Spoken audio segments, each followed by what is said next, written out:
Hello and welcome back to coverage here at GP Montreal. Marshall Sutcliffe in the booth with Jacob Van Loenen. We've got Alex Watt killing it today and yesterday. He's 12-0 right now.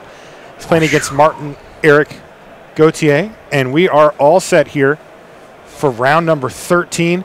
Top 8 in sight, and look at this. Martin says, I'm wasting absolutely no time killing this Healer's Hawk. A replacement one drop and no second land here from Alex, perhaps on a mulligan. Wow. But this I imagine that. Hunted Witness ain't going to get the job done, Jake. I do not think so. Okay, he does find land number 2, though, so that's good news for him. He's got a fresh-faced recruit to hit the battlefield. For Martin, he's going to just cycle away, as we say, a radical idea. Just get it out of his hand to draw a card. And there it is. Whisper Agent. Does that resolve? Sure. Can I block? Sure. Strike is going to kill it, though. So Hunted Witness gets to stay around, and down goes the 3-drop there for Martin. But still, he's only facing down 3 power, and there's a lot of cards in the format that'll just shore this board right up here if he can get some creatures rolling. Yeah, this is a perfect time for a crab. Crab would be great. Yeah. Yoink. Yeah, he's just going to go ahead and steal the Fresh Race recruit. He's got Connive Concoct. Yep, Connive Concoct. It's one of my favorite cards. We got to watch Ari Lax put Niv Mizzet back onto the battlefield after his opponent killed it. That was yesterday. Not nice, by the way. That was that was an unkind act by Ari. Dowser Light here, but it is going to get locked up, and the small creatures do continue to pile in for Alex Watt. Still, you got to like Martin's chances from this point in the game, given Alex's mana woes and the fact that Martin should just have a lot more answers. Well, I might be wrong. This is Radical Idea. He's going to be casting out of the graveyard for its jumpstart cost, meaning he may not have a whole lot else better to do at this juncture. So let's find out. Oop, deadweight number 2. Never mind. That does a beautiful job of shoring up the ground here. Hunted Witness all by its lonesome certainly isn't going to get the job done. Yeah, it's just too little damage. Takes too long. Even if you have to kill it twice. Now, Hammer Dropper could start adding counters to it, and that's something. That adds up over time. So Martin would love to have one more deadweight. He's already used 2, but Hammer Dropper, one of the best deadweight targets. Well, Price of Fame is going to get the job done anyway. He's going to resolve this Surveil for 2. And, you know, this is where things get kind of ugly. The Price of Fame it's some kind of absurd. Yeah, it really is. It's an uncommon, so you don't see it all the time, but boy. One of the better uncommons in the set. Definitely. Top 3. Agreed. Agreed.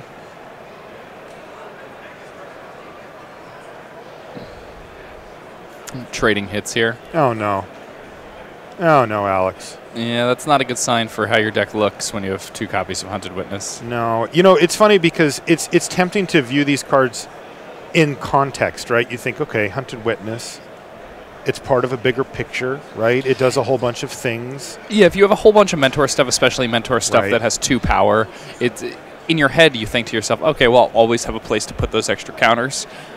In practice, you know, I've played Hunted Witness in decks that had like 5 Wojek bodyguards and like lost the first round of the draft and had to re-queue, you know. But boy, when you just get too many of them, yeah, that low power level really adds up. That said, Martin really hasn't been doing a whole lot. He's just been playing a ton of lands. Oh, but now Veiled Shade. Even something like Veiled Shade, which, you know, Veiled Shade isn't a great Magic card. It's just okay. It's not great. And it's just a full stop sign here. Although it looks like Martin just took the 2. Martin did just take the 2.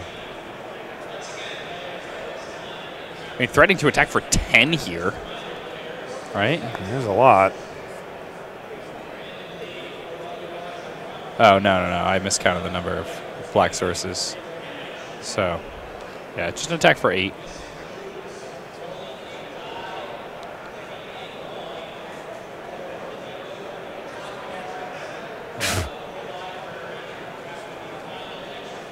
And he says, with that on the stack, because I think he's got Intervention in hand. Is that the card I'm thinking of? Intervention is the Lightning Helix. Yeah, I think he's got that. So when Martin's going for this 4th pump, he's going to go for it. Yes, but then he just can do it back, so no. Yeah, it doesn't really work that way. I think he just wanted to figure it out. But remember, it goes upstairs too, so it's kind of interesting. Well, now Alex is kind of in a position where he's always going to have to leave back some amount. Helix's face. Oh, this is dangerous. Yeah. I love it. I'm sure he has outs. I mean, you know he's got to try to steal a win here. It's not like his pair of hunted witnesses is going to get the job done. Wow, Martin got him took down the to damage. 2. He didn't even block. He didn't block. That would be lethal. Yeah. Dude, Alex Watt just stole that game? Yeah. Oh, my God. Wow, he missed the second land drop. Martin played with fire and got burned. Oh, my God. That's one way to put it, yeah. Alex Watt, you know, I got to say, I think Martin made a mistake there, but at the same time, Alex, he opened the door for that. He said, I'm not going to sit here and start chump blocking with these things and try to draw out this game. I'm going for the one way I can win, which is I get a little lucky and you make a mistake. And that's exactly what happened. Yeah, when he went upstairs with that intervention, he was thinking to himself, okay, I just need my opponent to not block, and then I can use this take heart, and I win the game. And Martin didn't block. Wow. I am shocked he didn't block there. By the way, this curve looks much better for, well, both players, to be honest, but Alex Watt with the turn 3 Sky Knight Legionnaire. Yeah, all that damage from the Sky Knight Legionnaire kind of being undone right now by an unanswered Child of Night. That's right. And oh boy. And Martin pulling ahead pretty quickly here. Well, we say that. I'm going to keep my opinion to myself on that because, boy, I thought he about had game 1 locked up and he ended up losing that one. That's true. And that was with Alex really misfiring on multiple levels there. Mana-wise, he just kind of drew the oh, there's a dead weight, though, on the hammer dropper. Who's dropping hammers now, says Martin Eric Gauthier. He's just going to snap off that 4-drop with 1 mana and clear the way for yet another attack. Sworn Companions, though, that actually does a reasonable job against the Child of Night. But, boy, Alex doesn't want to be in the spot where he's like, oh, good, I've got a good blocker now. Yeah. Yeah, he wants to be playing this game on offense. Also, great here for Martin. He got to use 1 mana to kill a 4-drop, and now he gets to use his other 3 mana for a Whisper Agent on end step, getting him board presence, value from his Surveil. Okay, fine. I'm willing to say that he might win this game now, too. I'm going to go out on a limb. Boy, oh boy. Yeah, when you get to use all of your mana that efficiently, it's a pretty nice advantage. I still can't believe that Alex stole that game. That was just grand theft right there. Yeah. Whoa. Those are the games you feel good about. Like, when a weekend is going that way for you, those are the weekends where, like, you might be 12-0 at a Grand Prix. Dang right, buddy. Dang right. By the way, interesting turn of events there from Martin as well. So with his Surveil trigger, he put a Darkblade Agent into the graveyard. He has the mana to cast it. It looks pretty good on this board. And he was like, nah, dog, don't need it. Bend it. So he either has something better in mind. I don't know. I wonder if there's like some absurdly powerful card that he's digging to or something? Or yeah. Is that what you mean? Yeah, maybe. Well, that's pretty good. That's quasi-duplicate to get him another copy of Whisper Agent and put quasi-duplicate in the graveyard. For jump starting later on. All right, fine. Can I call this one for Martin now, or is something bad gonna happen? And you could call it. I mean, I'm willing it's not to. over yet. It's kind of over. You think so? Well, let's see what Alex does this turn. Yeah. If Alex doesn't do something major this turn, then yeah, I think so. Like, he has the mana to both Luminous Bonds and then... No, you're right. Also, he has 5 spells in hand. That's a lot to work with for Alex Watt. All right. I'm back in it. This game's still going. I'm not calling it. I called it too early last time. I'm not making that same mistake, even though it would be the opposite direction this time. All right, all right, all right. Luminous Bonds. The Agent. That clears the way for an attack for one with the lifelink soldier. And then it's a fresh-faced recruit. So an okay turn for him, but not really that great. So a little piece of interesting information there. Notice how Alex used Luminous Bonds on the agent token as opposed to the card itself. In doing so, he prevents Martin from using a bounce spell on that agent to return it to his hand and recast it. Good point, good point.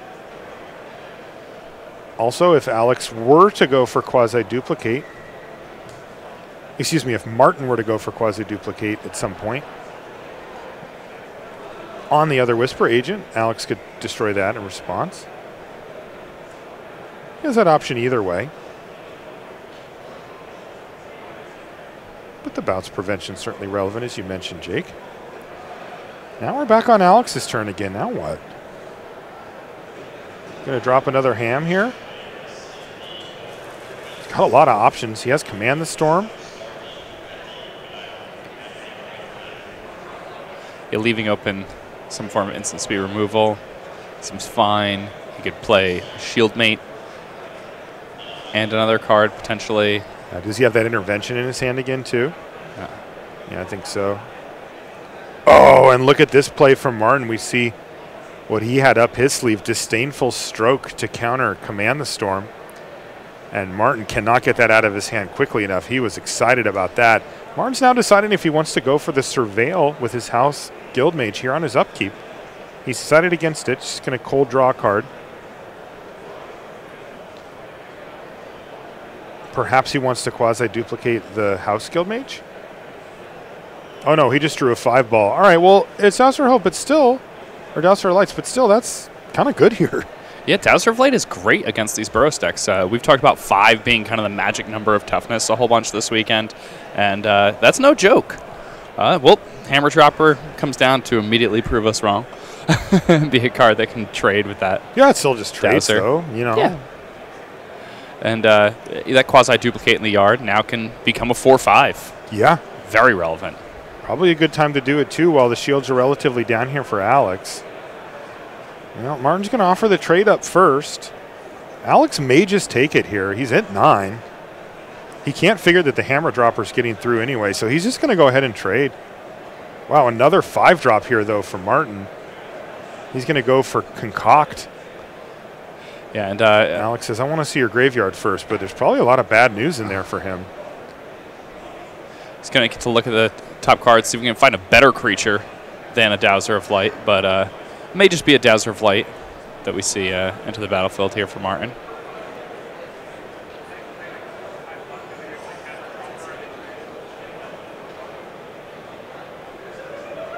That hits the graveyard. Boy, if he likes these top 2 cards, that can't be good news for Alex Watt, can it?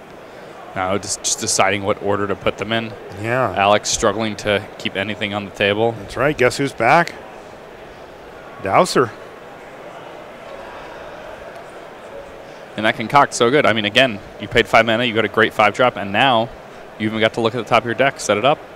Yeah, and in this case, it looks like it worked out very well for Martin. 2 cards on top of his library, as it turns out, of the 3 possible. Yeah, last game he lost with a couple copies of Deadly Visit in hand. Despite having the mana to cast it, I mean, it's hard to justify casting a card like that against Hunt and Witness. Okay, but once again, Alex Watt sees the long game forming in a non-positive way for him thanks to the House Guildmage, so he's going to use Intervention to kill it. Unfortunately, that basically used up all of his mana for the turn. Uh-oh. Ooh. Nightvale Predator now for Martin. That has to be doomsday here for Alex Watt, although he is going to attack for 3 with lifelink to put himself back up to 10. But cards like this are what really fail in this position here, right? The Vernati Shieldmage just looks miserable. Yeah, I've been really impressed with the Predator. Well, it looks like he gets to trade off his boar. Oh, cancel that order. Price of... Wow. All right, I guess he scooped. And that's the kind of 2-for-1 where you end up scooping. I mean, you have no board left. Your opponent has this massive board. You're dead in one more attack. Yeah. So, game number 2 goes to Martin. And that means that we're going to get game number 3 underway with Alex Watt kicking off the festivities. He's got a fresh-faced recruit reporting for duty. But there's a Child of Night, and Child of Night's looked pretty good in the matchup. If Alex wants to trade damage for damage, Martin's great with that. Yeah, these damage swings when you're attacking with a lifelink creature make it really difficult to effectively race you. There's a Skyline Scout for Alex, but Martin can certainly offer the trade there, and I think he'll get it if he does want to. No, he's going to deadweight to clear the way for an attack and make this Child of Night really annoying for Alex. Wow, good turn. You can see the raw power level of a card like Deadweight here. Killing a creature and already double spelling is Martin Eric Gauthier. That is very powerful stuff and limited. Usually you don't get to do it on turn 3, but... Yeah, things like that normally don't happen until turn 5 or 6. Right, and even then you're really happy when they do. Absolutely. And Deadweight, just a really effective card. You know, he just used a removal spell. And it cleared the way for a lifelinking attacker against an aggressive opponent here. You know, he's on the draw against a Burrows aggro deck, and he's at the same life total as them. He has more cards to work with. He has a Guild Mage. He has... Ooh, this is an aggressive attack. A chippy little attack right into the Parhelion Patrol. Yeah. Two powered creatures just jamming into the 2/3. Alex trying to figure out what he could have. Going to go for the block on the Child of Night. Ooh. Yeah, so... he gave it +1/+1 yeah, and status. Death Touch for status? Yeah. Okay, but, I mean, isn't Alex kind of happy about that? I mean, happy maybe not the right word, but he's fine with that, right? Yeah, Alex just got a 2-for-1. Alex probably feels pretty good about getting a 2-for-1. I think I'd be happy. The thing that Martin did, though, is Martin did miss a land drop, which is rough for Martin. But the thing Martin did is Martin put himself in a position where Alex is no longer applying any pressure. And Martin probably believes that as long as Alex is not applying pressure, that even if Alex accrues some amount of card advantage in these early turns of the game, that will not be enough to overcome the late game centricity of a Dimir strategy. You know, that is a reasonable take. Right? I mean, he's right. Yeah, like, I think sometimes it's worth 2-for-1ing yourself early just to clear up the board if you're this Dimir deck. He also gained a good chunk of life off of that exchange.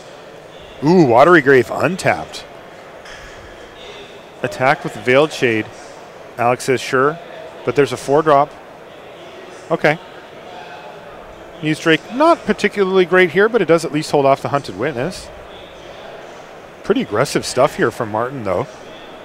Could just sit back with the Veiled Shade and the Muse Drake and say, come at me. That's one way to do it. But no, he wants to get in there. Not anymore. I think he recognized after that last turn, you know, I don't really like this. I'm attacking for 2, you're attacking for 3. I'm going to stop that. Demotion on the Shade. Radical Idea, though, before blocking or damage or anything, though it looks like that boar is going to connect. So we're going to see this Veiled Shade start attacking now. And now it essentially must attack. Right? Yeah. It has the demotion on it. You know, it could be worse, right? I mean, yeah, I liked that he left it back to block. I would have done similar, but hey, it scales well with the game. Like, you could have a worse attacker. Ooh, Whisper Agent. Yeah, just ambushing Alex's boar here. Sacrifice myself to kill this pig. Taps his Watery Grave there, too. Just doesn't even care. Uh-oh. We're already in chump block mode here for Alex. He's going to upgrade his Hunted Witness to a spirit, or excuse me, to a soldier with lifelink. But there it is, the card that's mattered a lot these last 2 games, Dowser of Light. A lot of flavor text, but good power and toughness numbers on that thing, and it's really fighting the fight on the ground. Yeah, normally speaking, we're not very excited about a 5-mana 4/5. No. But 5 toughness, again, can't get lava coiled. Most of the creatures that cost 4 or more end up having 4 power. This creature's size just matches up well against this particular format.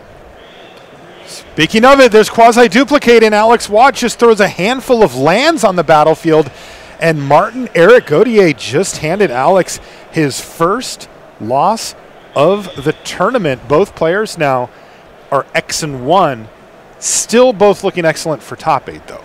Yeah, each of them only need to win 1 more match. And, there is a hypothetical world in which each of them might be able to, double draw or something. But those types of math are much harder to figure out when, you don't have the standings. The full standings. And that's whatnot. right. Okay, well, good stuff down the stretch here. We are getting right to it. We're going to be cutting a top 8 in just a few short rounds. For right now, though, we've got a commercial break. We'll be back right after these messages.